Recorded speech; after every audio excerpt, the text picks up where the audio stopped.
It's hard to believe that, but believe me, it's true what I'm going to tell you. Subscribe to the channel to understand this news.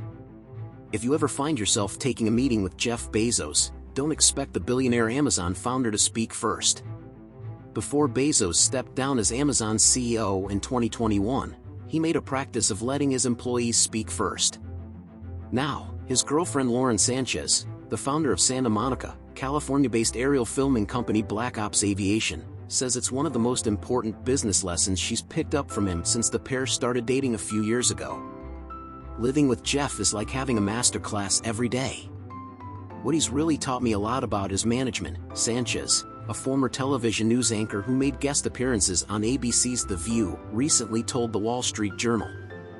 There's a reason Bezos thinks managers should always speak last in business meetings. For example, I hold a lot of meetings, and I would talk first in a meeting, and Bezos goes, "No, no, no.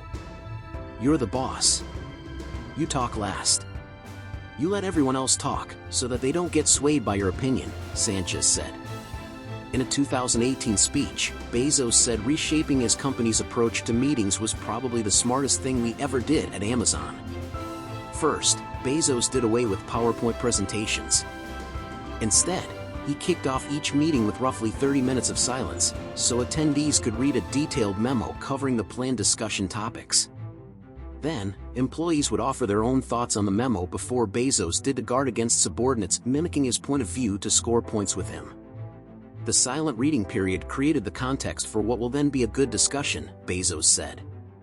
It's also a way to make sure attendees actually read the memo, he added. Simply sending it via email isn't enough. Executives will bluff their way through the meeting as if they've read the memo, because we're busy, and so you've got to actually carve out the time for the memo to get read, he said. The memo also helps keep the meeting from veering off topic, Sanchez added, especially if you keep it as short as possible, without losing any key details. Another thing he taught me is, if you're going to have a meeting, have the person running the meeting write a document about what you're going to discuss and why. And it can't be more than 6 pages, Sanchez said. Similarly, Bezos recommends keeping the meetings themselves as short as possible once the reading period is over, Sanchez said. Keep meetings under an hour, if you can. Multiple studies have found that spending too much time in meetings, whether they're hour-plus marathons or back-to-back shorter sprints, can increase your stress levels and distract you from your work.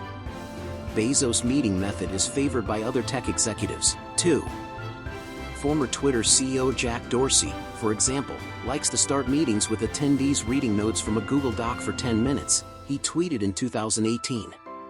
This practice makes time for everyone to get on same page, allows us to work from many locations, and gets to truth/critical thinking faster, Dorsey wrote. Did you already know that Jeff Bezos did this?